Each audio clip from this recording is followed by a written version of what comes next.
हम जिस ग्रह पर रह रहे हैं वो है पृथ्वी। अब पृथ्वी जो है वो सूर्य के आसपास भ्रमण करती है। पृथ्वी के एक उपग्रह भी है। पृथ्वी का जो उपग्रह है उसको हम सब चंद्र के नाम से जानते हैं। पृथ्वी जो है सूर्यमंडल में सूर्य के आसपास परिभ्रमण करती है। पृथ्वी स्वयं सूर्य के आसपास परिभ्रमण करती है, उसका एक निश्चित परिभ्रमण का मार्ग है। और पृथ्वी जो है सूर्य के आसपास जब भ्रमण करती है तो अपनी जो धरी होती है उस पर भी गोल गोल घूमती है। इसकी वजह से जो पृथ्वी की गति है वो 26 डिग्री इंक्लाइंड है, मतलब टेढ़ी है। और उसी धरी पर वो उसी अवस्था में अपने धरी पर गोल गोल घूमते हुए सूर्य के आसपास घूमती है। तो जो सूर्य की किरणें हैं वो पृथ्वी पर जब घूमती है और पृथ्वी खुद अपनी धरी पर गोल गोल घूमती है, इसकी वजह से जहां सूर्य के किरण पड़ते हैं पृथ्वी के उस हिस्से हिस्से में दिन होता है और उसके पिछले वाले हिस्से में रात होती है। पृथ्वी अपनी धरी पर 26 डिग्री टेढ़ी होकर घूमती है अपनी ही धरी पर। तो उसका दूसरा हिस्सा घूमते घूमते जब सूर्य के सामने आ जाता है तो वहां दिन हो जाता है। और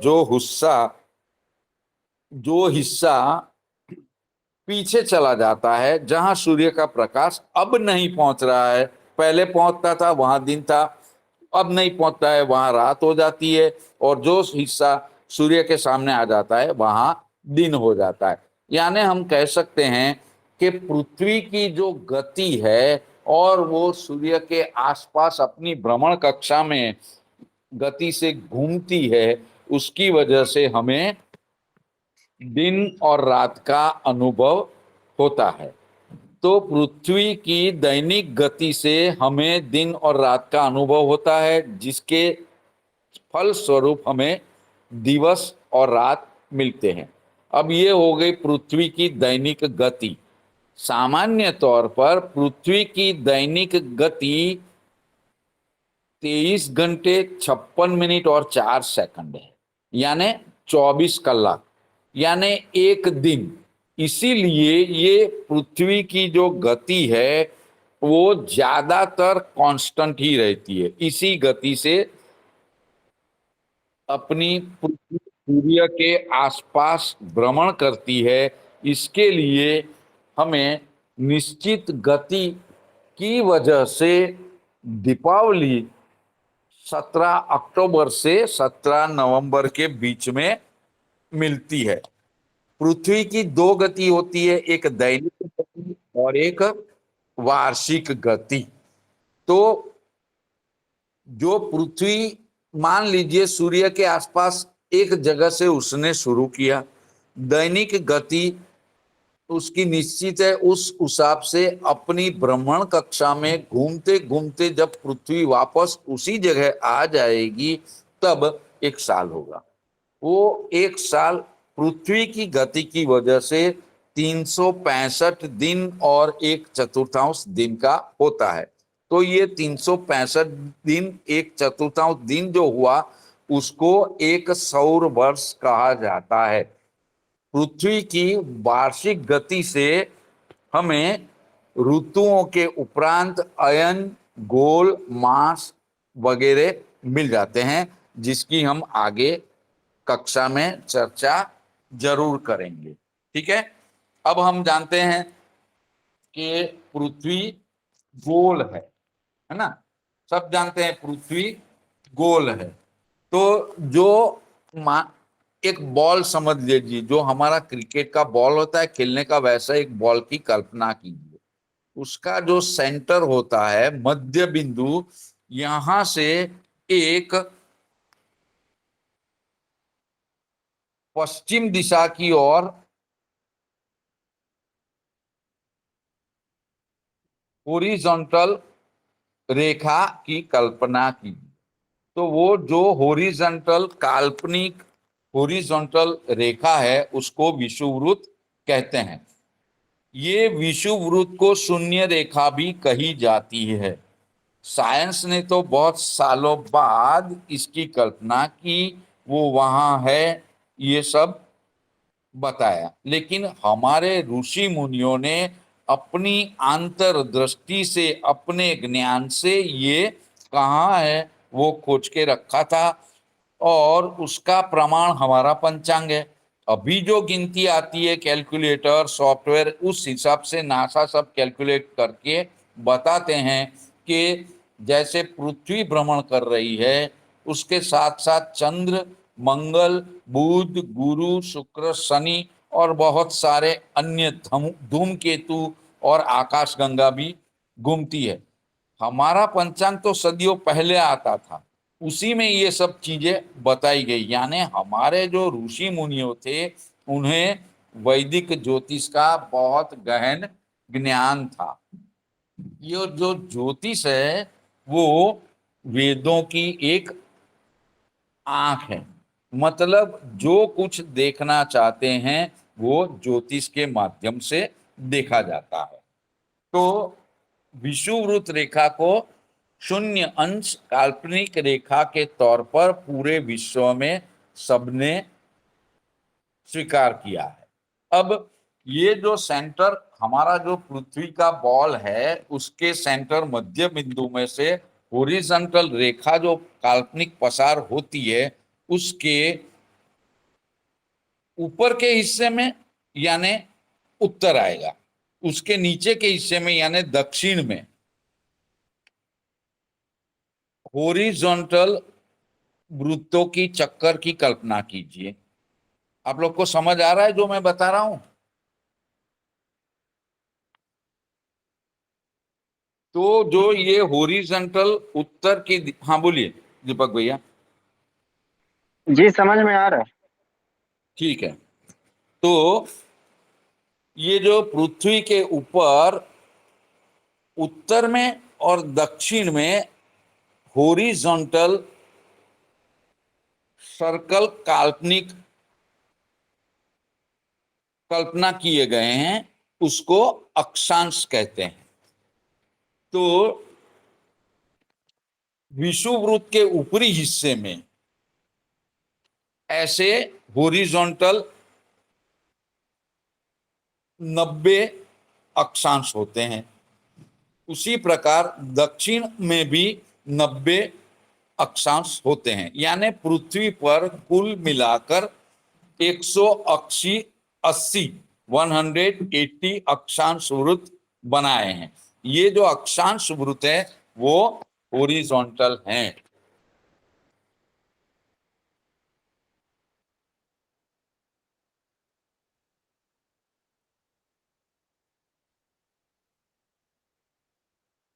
ये आपको दिखेगा, ये देखो, ये हमारा पृथ्वी का गोला है और ये बीच में उसके सेंटर से जो हॉरिजॉन्टल एक रेखा पसार होती है वो शून्य रेखा या विषुववृत्त है। ठीक है। और ये हमारा पृथ्वी का गोला है, इसके ऊपर हॉरिजॉन्टल विषुववृत्त रेखा यहाँ बीच में होती है, उसके ऊपर 90 उत्तरी हिस्से में 90 अक्षांश होते हैं और नीचे दक्षिण हिस्से में 90 अक्षांश होते हैं। कुल मिला के ये 180 अक्षांश वृत्त होते हैं। ये अक्षांश वृत्त है, ये आप देखिए ओरिजेंटल है, दिखता है, ये ओरिजेंटल है। तो ये अक्षांश रेखांश के बारे में बात इसलिए की जाती है कि हमारे फिलहाल जो हम जन्माक्षर या जन्म कुंडली जो भी बनाते हैं वो सॉफ्टवेयर के आधार पर होता है। पहले के जमाने में पंचांग में जो जातक का जन्म स्थल होता है उसके अंशांश और रेखांश की मदद से पूरी गणना करके जन्मोत्री या जन्माक्षर या जन्म पत्रिका बनाई जाती थी, जिसे इंग्लिश में होरोस्कोप भी कहते हैं। तो ये अक्षांश की आवश्यकता क्या है? तो अक्षांश की मदद से पूरे विश्व में पृथ्वी पर कोई भी स्थल होगा, वो जो विषुववृत्त की सेंटर लाइन है उससे कितना ऊंचा है वो हम जान सकते हैं। अक्षांश की मदद से विश्व में किसी भी दो स्थल के बीच का अंतर भी जाना जाता है। हर एक अक्षांश वृत्त पर उदित होते हुए लग्न अलग अलग होता है। उसी प्रकार हर एक अक्षांश वृत्त पर सूर्योदय का समय भी अलग अलग होता है। इसीलिए अक्षांश के अनुसार उस स्थल का सूर्योदय भी जाना जा सकता है। समझ में आ रहा है? तो अक्षांश की आवश्यकता, जो हमारा विषुववृत्त शून्य रेखा है, इसके ऊपर वो शहर, वो स्थल कितना है, दो अक्षांश के बीच में कितना अंतर है। और जैसा मैंने पहले बताया कि पृथ्वी जो है करीब करीब 26 डिग्री इंक्लाइंड पोजीशन में अपनी धरी पर घूमती है, तो सूर्य के आसपास घूमती है।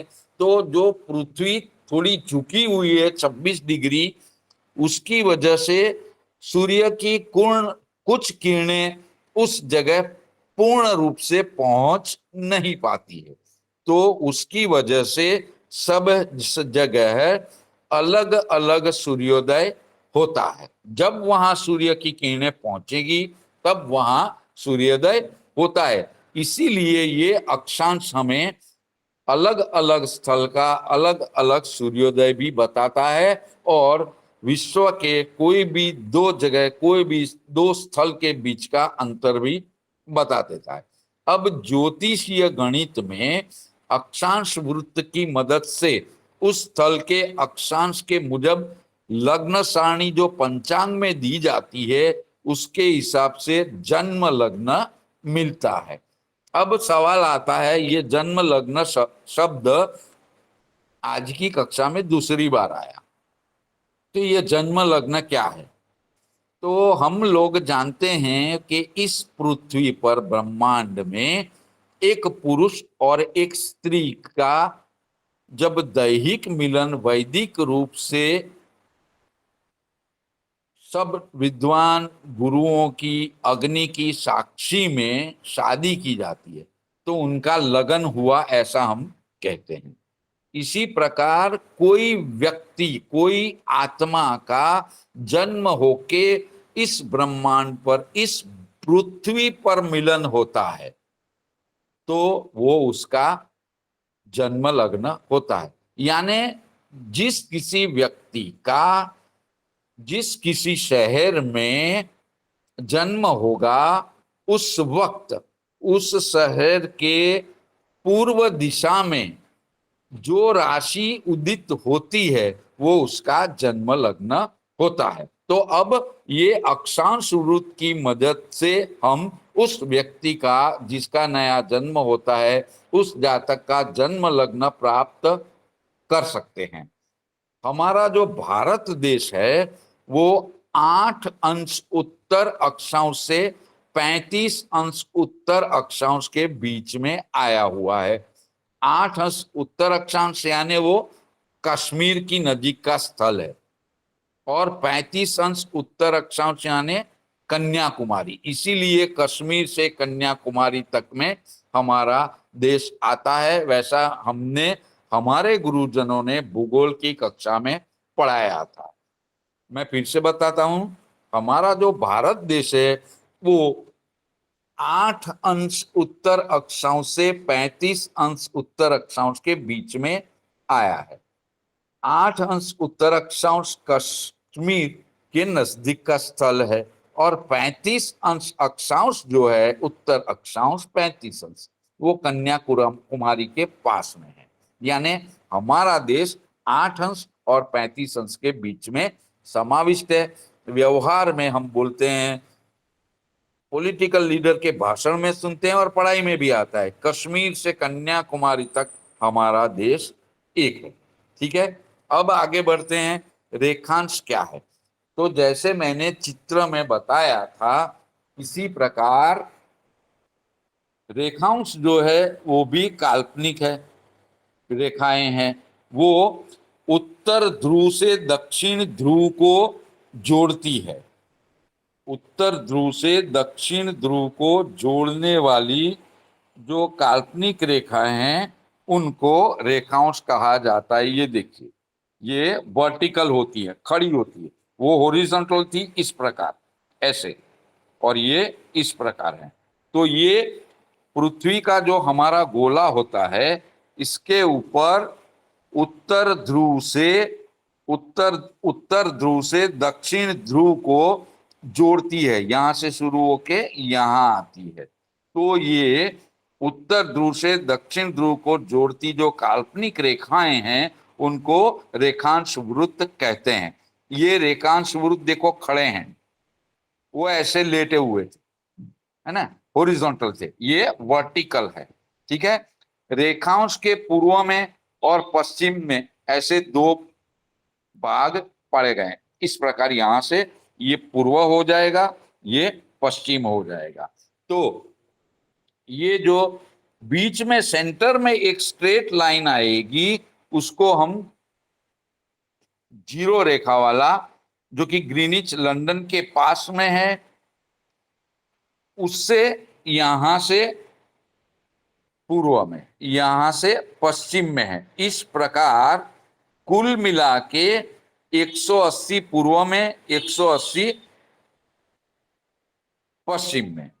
तो ये रेखांश जो है पूरे 360 है। कितने हैं? ये रेखांश जो वर्टिकल होते हैं वो पूरे 360 है, जबकि जो अक्षांश थे हमारे हॉरिजॉन्टल थे वो 90 ऊपर उत्तर में, 90 दक्षिण में, मिला के 180 है।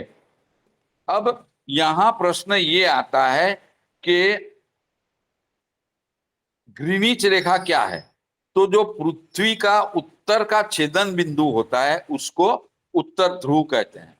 यानी पृथ्वी जब अपने निश्चित भ्रमण मार्ग से भ्रमण करते हुए निकलती है तो उसका जो मार्ग है वो उत्तर में एक जगह आती है जहां पृथ्वी को सूर्य का गुरुत्वाकर्षण बिंदु, गुरुत्वाकर्षण बल सबसे ज्यादा सहन करना आता है। और इसी प्रकार जब वो घूमते घूमते नीचे के हिस्से में आएगी तभी भी एक बिंदु आता है जहां उसको सबसे ज्यादा गुरुत्वाकर्षण बल का अनुभव पृथ्वी को होता है। तो ये दोनों ध्रुव हैं, उत्तर ध्रुव और दक्षिण ध्रुव, उसको सबसे ज्यादा जहां गुरुत्वाकर्षण बल का पृथ्वी पर अनुभव होता है उस बिंदुओं को जोड़ देंगे तो एक रेखा मिल जाएगी। वो जो रेखा है लंदन के ग्रीनिच के पास में पृथ्वी के मध्य बिंदु के करीब करीब पसार होती है, उसको ग्रीनिच रेखा कहा जाता है, जीएमटी। यानी पूरी जो सृष्टि है हमारी पृथ्वी का सबका समय उसी की घड़ी से मिलाया जाता है। अब अक्षांश की आवश्यकता मैंने बता दी कि भाई दो शहर के बीच का अंतर और वो विषुववृत्त से कितना ऊपर है वो जानने के लिए हम अक्षांश का उपयोग करते हैं। इसी प्रकार रेखांश जो है वो दुनिया के अलग अलग देशों का अलग समय दिखाने के लिए उपयोग किया जाता है।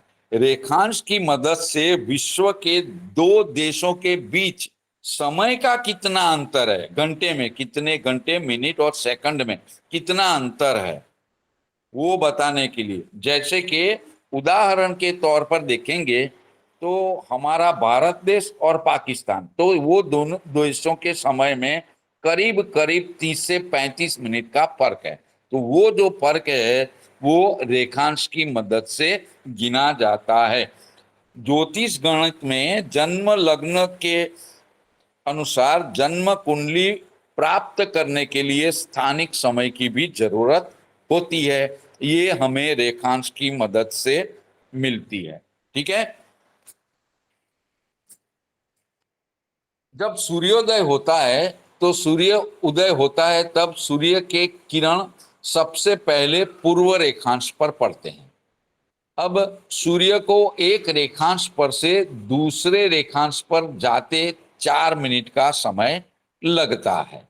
ठीक है, तो हर एक घंटे में सूर्य जो है 15 रेखांश को, सूर्य तो घूमता नहीं, अपनी जगह खड़े रहता है, पृथ्वी घूमती है, मतलब सूर्य के किरण एक रेखांश से दूसरे रेखांश पर करीब करीब 15 मिनट में पसार होते हैं।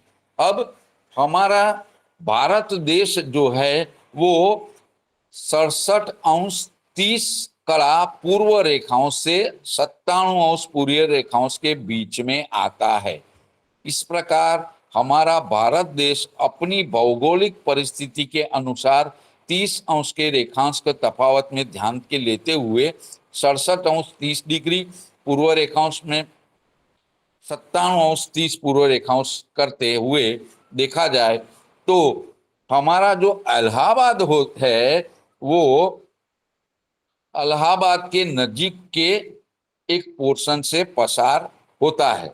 तो हमारा जो इलाहाबाद है वहां पर भी एक स्टैंडर्ड टाइम की, जहां से हमारे पूरे देश का समय निश्चित किया जाता है, जिसको वेधशाला बोला जाता है, वहां समय की गणना होती है और उसको इंडियन स्टैंडर्ड टाइम, भारतीय प्रमाण समय कहा जाता है।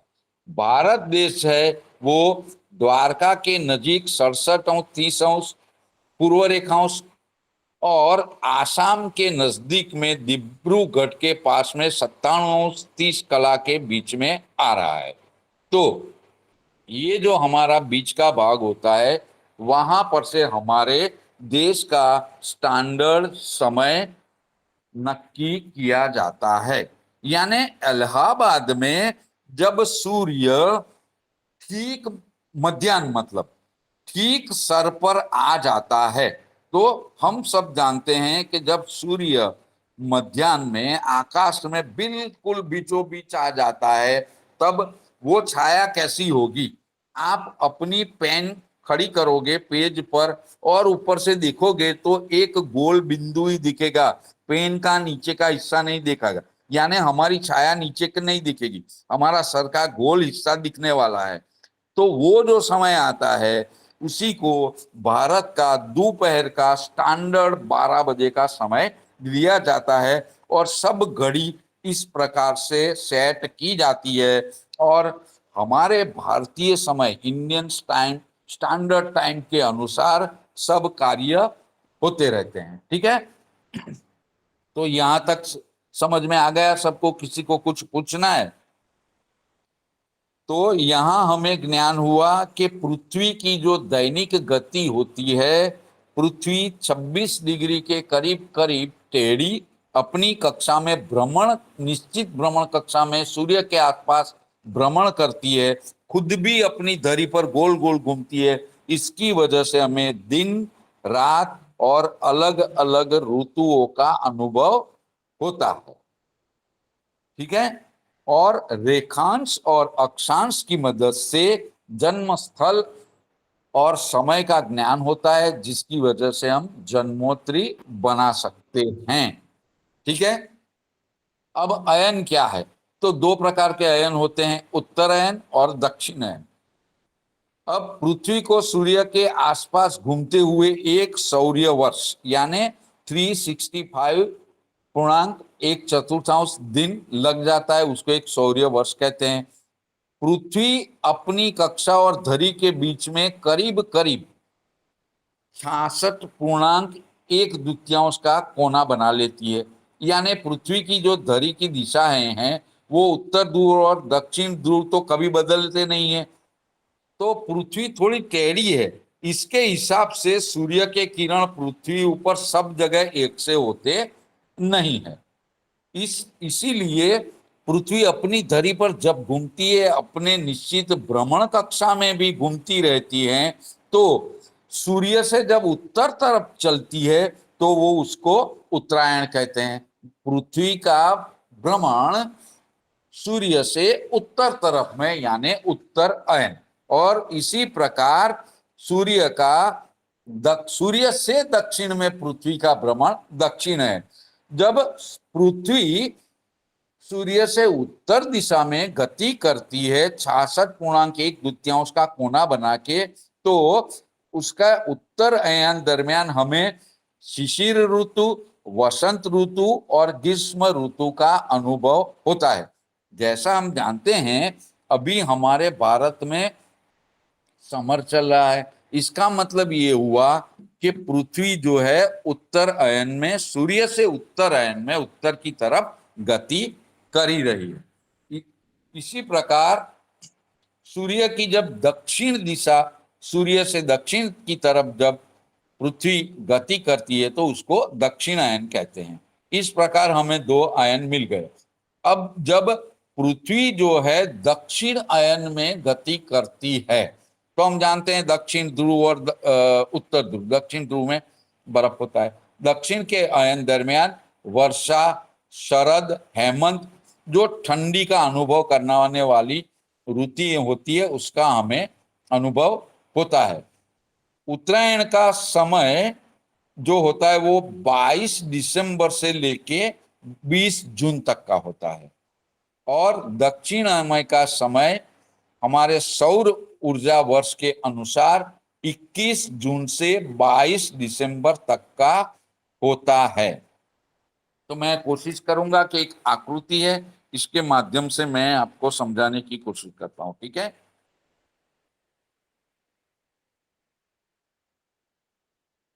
ये देखिए, ये मेरी उंगली है, वो सूर्य है, ठीक है। अब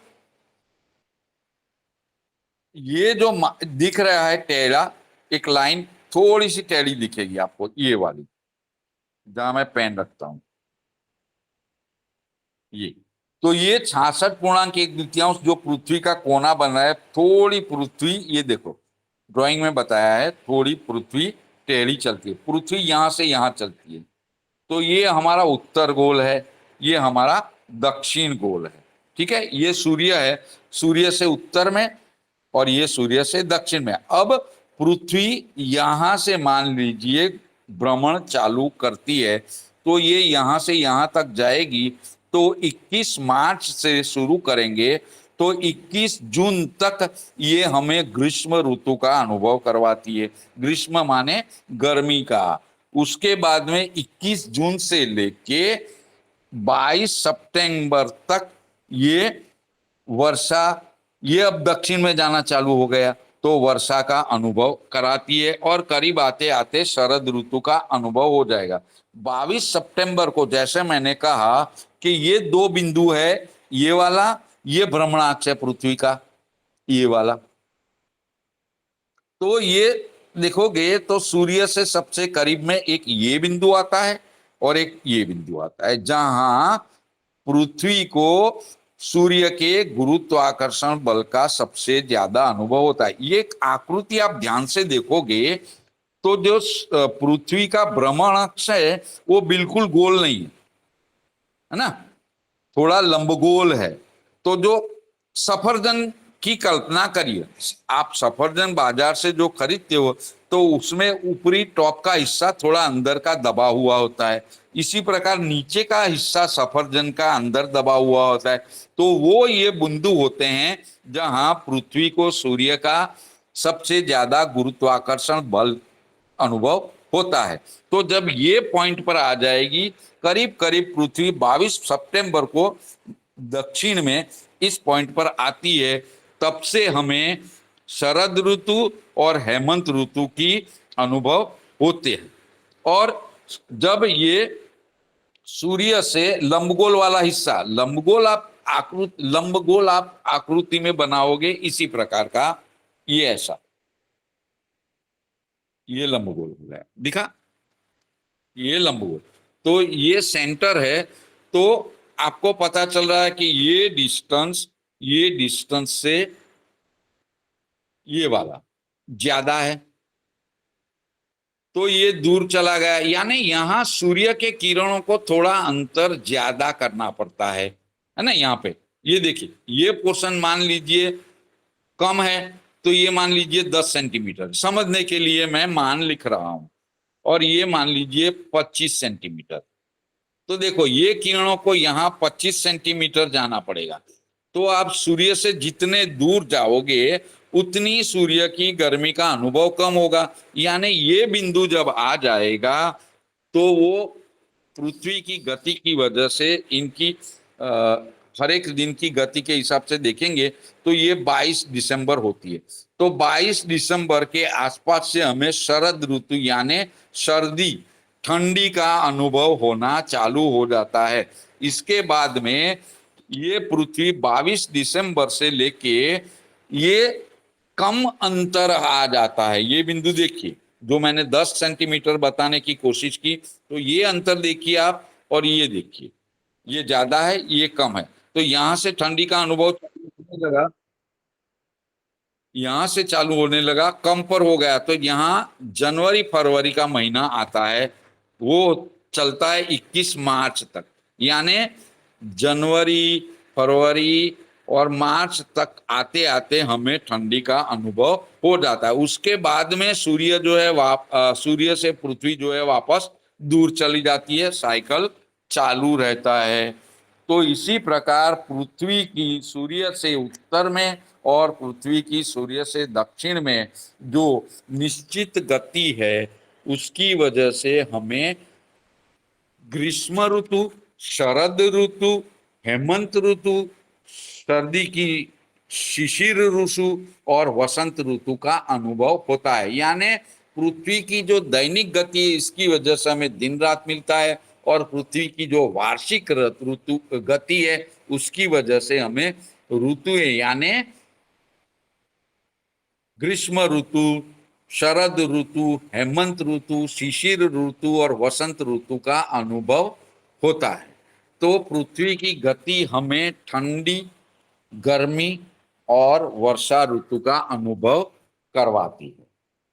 अब जब पृथ्वी घूमते घूमते शरद ऋतु के वो बिंदु जो मैंने बताया सबसे करीब होता है 22 दिसंबर वाला, वहां जो आ जाती है, तब 22 दिसंबर सूर्य उत्तरायण के बाद धीरे धीरे आगे बढ़ता है, और 21 मार्च के आते आते वो जो मैंने बताया आकृति में कि सबसे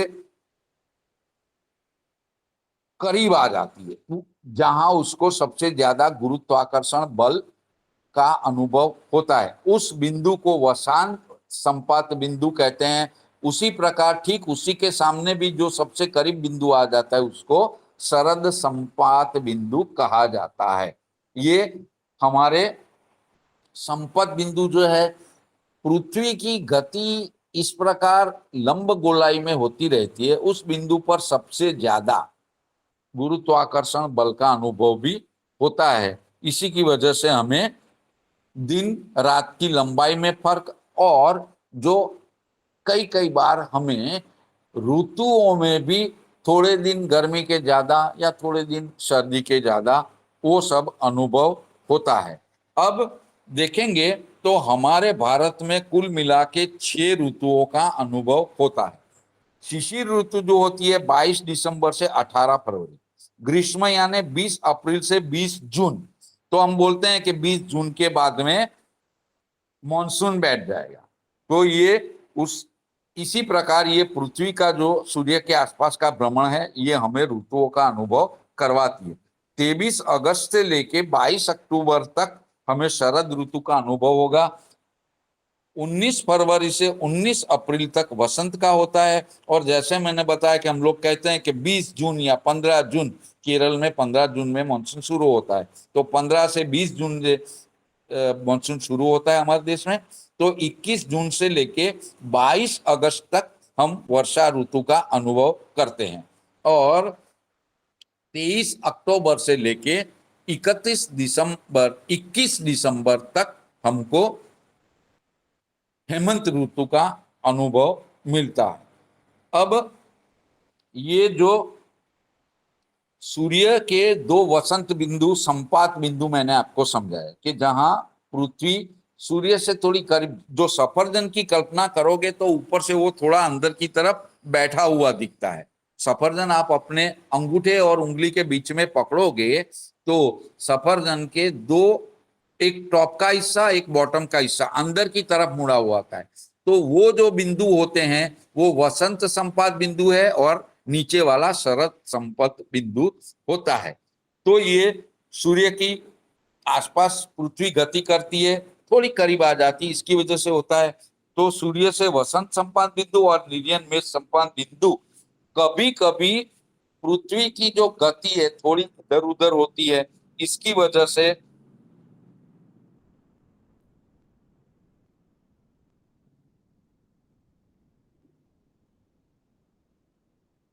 ये वसंत संपात बिंदु हर एक साल में 50 कला और 25 कला जितना दूर रह जाता है। हर एक साल में मतलब थोड़ा थोड़ा फर्क आ जाता है, और ये जो फर्क आता है 50 कला और 25 प्रति कला का, उसको अयन गति का तफावत कहते हैं। ये सब गणना जब जन्माक्षर बनता है, जन्मोत्तरी बनती है, तब आ जाती है। ये सब हमारे ऋषि मुनियों ने अपने ज्ञान से, अपनी आद्र दृष्टा से, अपने अंतर्ज्ञान से, प्रभु कृपा से ऐसे ही प्राप्त किया दिव्य चक्षुओं से, और उन्होंने उस समय वो पंचांग में सब गणना में कैलकुलेट में ले लिया। तो बोलो हमारा वैदिक ज्योतिष कितना आगे बढ़ा हुआ है, हमें उसकी पर्याप्त जानकारी आज भी नहीं है। ठीक है, तो अयनांश के बारे में पढ़ेंगे हम। ये सब जो है हमारी ज्योतिष में जब जन्माक्षर, अभी तो सब सॉफ्टवेयर के आधारित बन जाता है, तो जब हम जन्म स्थल, जन्म समय और जन्म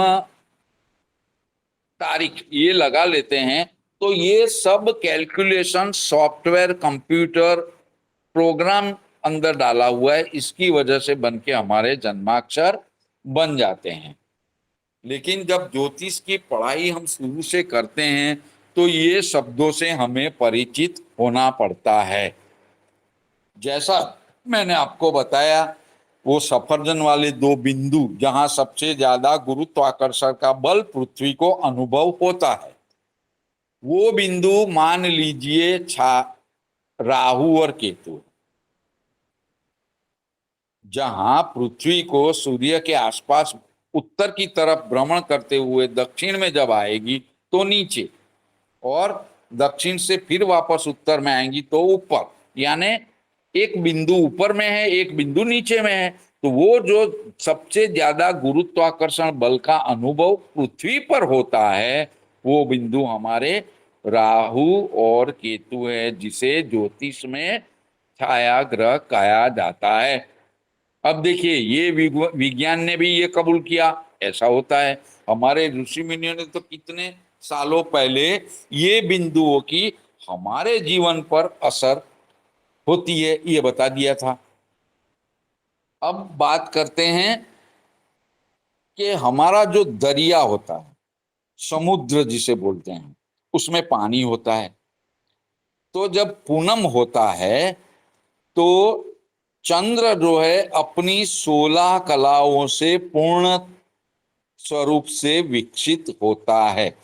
पूनम का चांद हम सब ने बचपन से देखा है, बहुत बड़ा होता है, स्वरूपवान होता है, और उसकी असर पृथ्वी के पेटाल पर होती है। तो जो समुद्र का बॉटम होता है, समुद्र का निचला हिस्सा, वो चंद्र के गुरुत्वाकर्षण बल के अधीन वो समुद्र का पेटाल, समुद्र का बॉटम ऊपर उठता है। जब कोई चीज ऊपर उठती है तो उसके अंदर जो चीज होती है वो भी ऊपर आती है। तो जब समुद्र का बॉटम ऊपर उठता है तो उसमें रहा पानी भी ऊपर उठता है। अब समुद्र के ऊपर तो कोई सीमा तो है नहीं, तो जो उसका नीचे का बॉटम का पेटाल जिसे बोलते हैं, चंद्र के पूनम के बल की वजह से जब ये उठता है तो अंदर का पानी बाहर की सतह के तरफ फैलता है। पानी का समुद्र के पानी का समुद्र से बाहर आना, यानी जिसको हम भरती कहते हैं, समुद्र में भरती आना यानी समुद्र का पानी बाहर निकलना। इसी प्रकार जब अमावस्या आ जाती है, चंद्रदेव क्षीण हो जाते हैं, तो इनका पृथ्वी के समुद्र के पेटाल पर जो गुरुत्वाकर्षण का बल होता है वो कम हो जाता है, तो वो पेटाल धीरे धीरे धीरे नीचे की तरफ बैठता है। तो जो समुद्र के बाहर की सतह पर जो पानी पहले गया था वो समुद्र के अंदर वापस आ जाता है, जिसको हम ओट बोलते हैं। यानी चंद्र का जो बल है उसकी असर इतने सारे पानी, उसका वजन सहन करने वाले पेटाल पर भी होता है, उसको उठाता भी है, नीचे भी जाने देता है। अब एक बात साइंटिफिकली ये भी प्रूव हो गई है कि जो समुद्र का पानी है उसका केमिकल कंपोजिशन क्या है।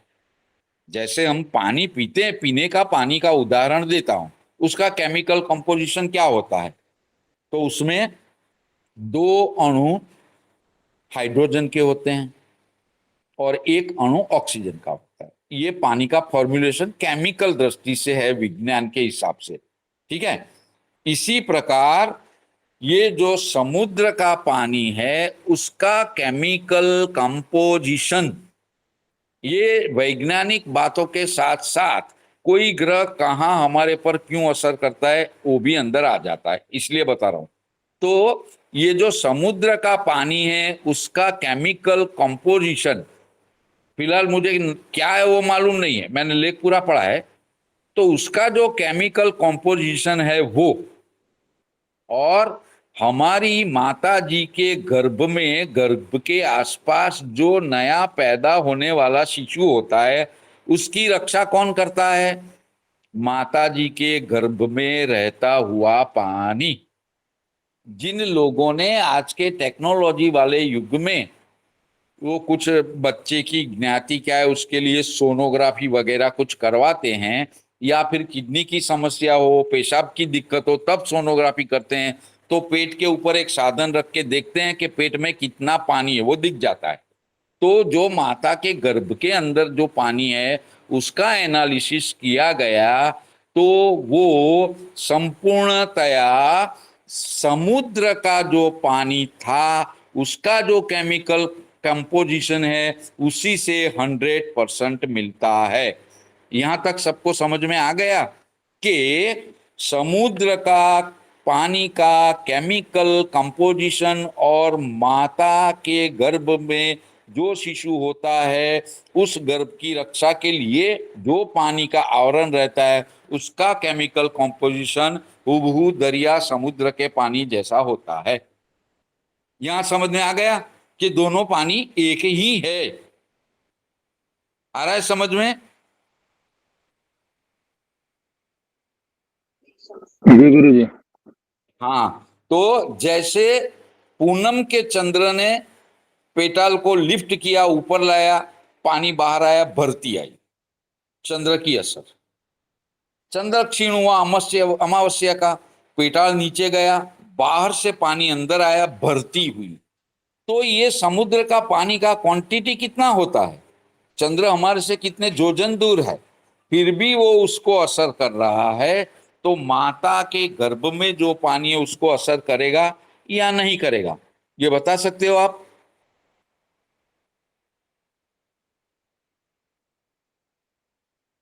तो जैसे चंद्र समुद्र के पानी को भी असर करता है, इसी प्रकार ये माता के गर्भ में रहे पानी को भी असर करता है। इसीलिए चंद्र की जो असर है वो हमारे जीवन पर अचूक होती है। यानी चंद्र को हमारे मन से जोड़ा गया है, वो हमारे जिंदगी पर बहुत सारे प्रभाव डालता है। ये हमारे जीवन में चंद्र की असर होती है। तो पूर्णिमा का चंद्र ले लीजिए, पूर्णतया खिला हुआ, बहुत बलवान। ऐसे में जातक का मन उन्मादित हो जाता है। जब व्यक्ति उन्मादित हो जाता है, खुशी के मारे गायन भी गाएगा, खुशी के मारे किसी के साथ असभ्य वर्तन भी करेगा। तो जब पूर्णिमा का चंद्र होता है तो आप लोग अखबार ध्यान से पढ़ते होंगे, या पढ़ना चाहिए, या पढ़ लेना। पूर्णिमा का चंद्र होता है तो पागलपन की हद बढ़ती है। कवि लोग अपनी कल्पना में खो जाते हैं, अच्छी अच्छी कविताएं लिखते हैं। और जेल जहां कैदी रहते हैं उनका पागलपन, उनका उन्माद बढ़ जाता है, मारा मारी खुना मरकी के किस्से बढ़ जाते हैं, एक्सीडेंट भी बढ़ते हैं। तो ये हमारे जीवन पर पूर्ण तरह से खिले हुए चंद्र की असर होती है। कहने का मतलब है कि चंद्र हमारी जन्मोत्तरी में हमारे मन की स्थिति का निरूपण करती है। ठीक है, यहां तक सबको समझ में आ गया? तो कुंडली में चंद्र की अवस्था देखकर हम जातक के मन की अवस्था की कल्पना कर सकते हैं। ठीक है, समझ में आ रहा है? तो हमारे ऋषि मुनियों ने अपने ज्ञान से बहुत अच्छे तरीके से चंद्र को हमारे मन की रिप्रेजेंटेटिव बना दिया। अब अयनांश की क्या उपयोगिता होती है? तो जब जन्म लग्न हमें शोधना होता है, बनाना होता है, तो अक्षांश अक्षांश के हिसाब से पंचांग में से लग्न सारणी की मदद से सायन लग्न मिल जाता है। हमारा जो ज्योतिष है वो सूर्य और चंद्र का समन्वय करके आगे बढ़ता है।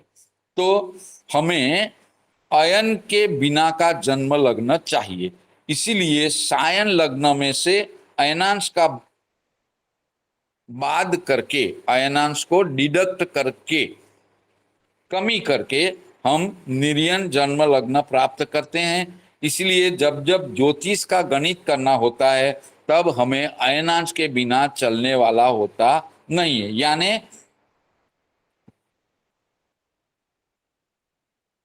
जो निर्यन लग्न होता है उसमें से अयनांश बाद कर देंगे तो हमें निर्यन लग्न मिल जाता है। निर्यन लग्न और सायन लग्न के बीच में अयनांश का तफावत रहता है। ठीक है, तो जो सायन लग्न है उसमें से हम अयनांश को डिडक्ट करेंगे, बाद कर देंगे, निर्यन लग्न मिल जाएगा। ये अयनांश हमें हमारे पंचांग में दिए जाते हैं। अब सौर वर्ष और चंद्र वर्ष क्या है ये पढ़ेंगे। तो भारतीय कैलेंडर जो हमारा होता है, जिसमें कार्तक, मागसर, पौष, माह, फागण ये सब महीने होते हैं, तो वो भारतीय कैलेंडर वो है चंद्र मास के हिसाब से चलता है। और जो हम व्यवहार में जनवरी, फरवरी, मार्च, अप्रैल वाला अंग्रेजी कैलेंडर यूज करते हैं वो बोलते हैं सौर कैलेंडर होता है। तो हमारा भारतीय कैलेंडर है वो चंद्र की गति के आधार पर चंद्र मास के हिसाब से चलता है। हमारे कैलेंडर की रचना चंद्र पर आधारित है, जिसमें कार्तक मास से लेकर आसो मास तक 12 मास होते हैं। कृतिका नक्षत्र जो होता है, हमारे कुल नक्षत्र 27 हैं, है ना? उसके बारे में जब हम आगे बात करेंगे तब डिटेल बात करेंगे। फिलहाल हम जानेंगे कि हमारे ज्योतिष, वैदिक ज्योतिष अनुसार कुल मिला के 27 नक्षत्र है। उसमें एक नक्षत्र कृतिका नक्षत्र होता है।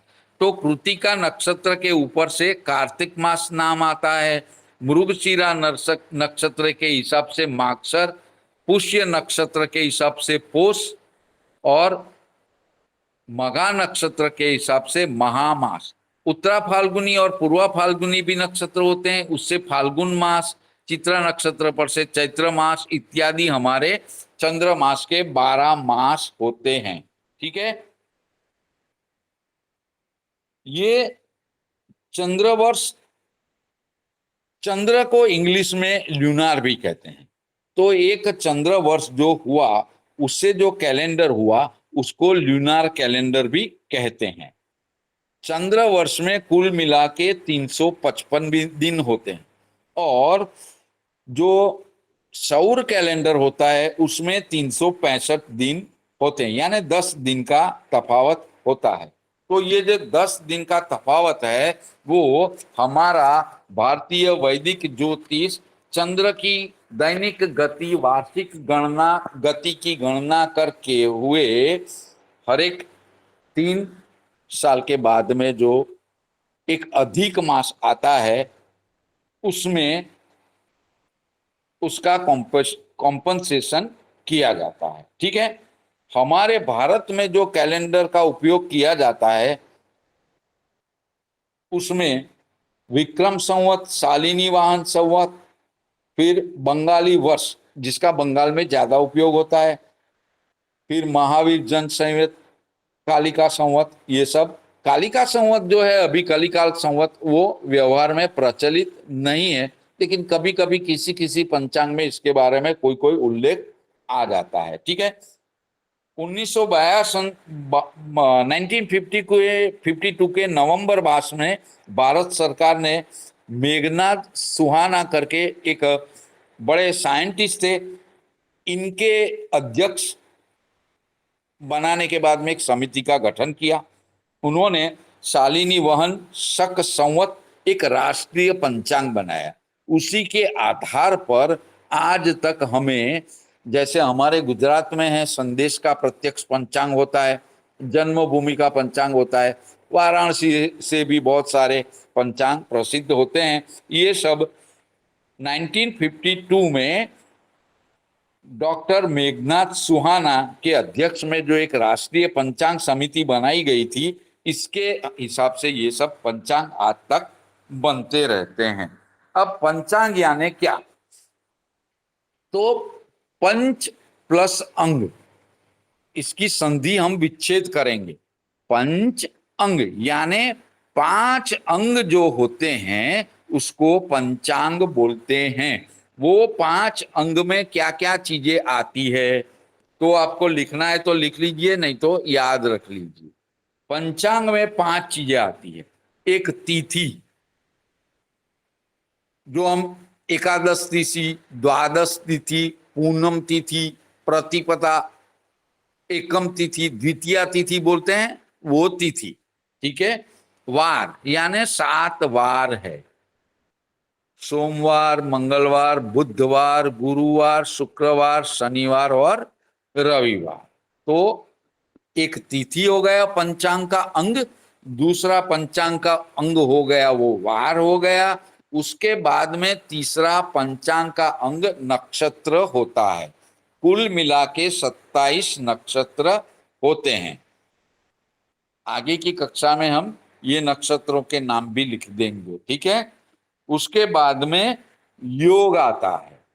योग क्या है वो भी हम समझेंगे। बारी बारी पंचांग के जो 5 अंग है वो हम पढ़ लेंगे। ठीक है, योग और 5वां जो अंग है करण है। तो कुल मिला के पंचांग में 5 अंग होते हैं। एक तिथि, दूसरा वार, तीसरा नक्षत्र, चौथा योग और 5वां करण। अब हम तिथि को समझेंगे कि तिथि क्या है। तिथि माने क्या? तो तिथि जो है सूर्य और चंद्र के बीच का जो अंतर होता है उसको दर्शाती हुई संज्ञा है। तो मान लीजिए उदाहरण के तौर पर मैं जहां रहता हूं वो आनंद और अहमदाबाद, तो आनंद से अहमदाबाद के बीच में 90 किलोमीटर का फासला है, अंतर है। तो जो 90 किलोमीटर है वो डिस्टेंस दोनों के शहरों के बीच का अंतर बता रहा है। इसी प्रकार ये जो तिथि है वो सूर्य और चंद्र के बीच में कितने अंतर का फासला है वो जो दर्शाती है वो संज्ञा है। सूर्य से जब चंद्र 12 अंश दूर रहता है, सूर्य से चंद्र 12 अंश दूर रहता है तो एक तिथि होती है। अब ये तिथि जो होती है दैनिक होती है, वो सूर्य और चंद्र के हिसाब से होती है। जो सूर्य है वो स्थिर है और चंद्र जो है वो सूर्य के आसपास अपनी निश्चित भ्रमण कक्षा में निश्चित गति से भ्रमण करता है। तो सूर्य और चंद्र, सूर्य के सापेक्ष में चंद्र की जो गति है, इसके हिसाब से सूर्य और चंद्र के बीच में जो अंतर बढ़ता है, कम होता है, उसको जो बोलते हैं वो तिथि कहते हैं। यानी सूर्य और चंद्र के बीच में जो अंतर है वो तिथि दर्शाता है। तो तिथि के बारे में सबको समझ में आ गया, तिथि क्या है। जो नए हैं बिल्कुल उनको तिथि को समझना आवश्यक है, लेकिन वो कर्मकांड करते हैं, पंचांग देखते हैं, तो इनको समझने में कोई दिक्कत नहीं होनी चाहिए। ठीक है, आ गया समझ में? जी गुरु जी। ठीक है, तो अब 12:15 हुआ है, कक्षा को विराम देंगे, नहीं तो थोड़ा ज्यादा हो जाएगा समझने में। तो यहां तक में किसी को कुछ पूछना है तो मुझे पूछे, तो मैं बताऊंगा। ठीक है, हाँ बोलिए। जी बोलिए गुरुदेव, दीपक जी। कहना था कि आप रोज इसी तरह से कक्षा लेंगे या लिखवाएंगे वे? आपको जो चीज लिखवानी है अब तीसरी से हम लिखवाना शुरू कर देंगे, क्योंकि जो कुंडली है वो तो जी आपको सॉफ्टवेयर करना नहीं है, है ना। अक्षांश रेखांश की जी उपयोगिता तो आपको समझ में आ गई।